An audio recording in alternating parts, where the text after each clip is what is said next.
We got it from the secondhand store for a cheap price when I was about 10 years old. I remember being really excited to have my own TV set in my room.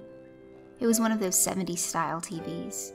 After my dad brought it upstairs and hooked it up on my desk, I spent that whole afternoon laying on my bed watching local TV, not knowing what was ahead. That night, we turned the TV off and drifted to sleep. I was suddenly standing in front of my house. It was daytime. The sun was brighter than normal. A shadow-like figure was in the distance.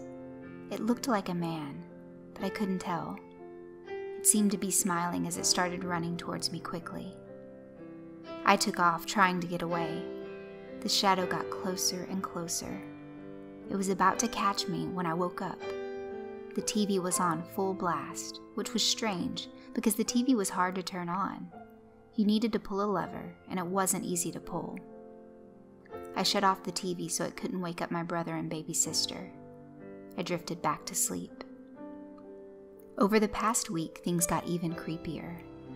Every time I entered the room, I felt like someone was watching me, so I tried to avoid going in there. The nightmares became darker and felt more real. The shadow became more aggressive.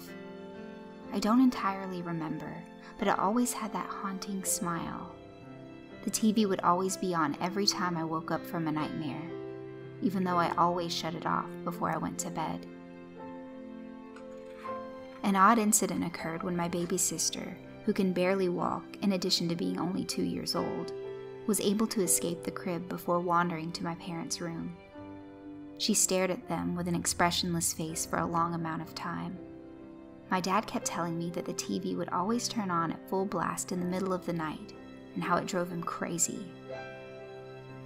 The nightmares became worse, up to the point that the shadows started hurting me in the dreams. The nightmares became more of a blur. I remember once that the shadow had me trapped in a room. The room was small and pitch black.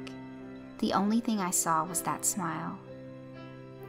I saw it taking out a knife and jamming it into my chest. The pain felt so real, so intense.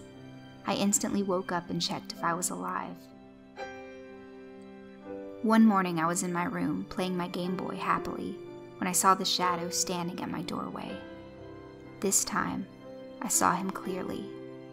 His face was decomposing, and he still had that horrific smile. He stared at me with those crazed eyes. It stood there for 2 seconds until it disappeared. I was frozen, unable to move or think. I was scared out of my mind. From there, I knew the TV had to be responsible for the strange activity. That same week, my family and I had enough of it, so we decided to throw that piece of shit in the trash. All the nightmares stopped and the heavy air lightened up. Up to this day, I have no idea who that man was or what his intentions were.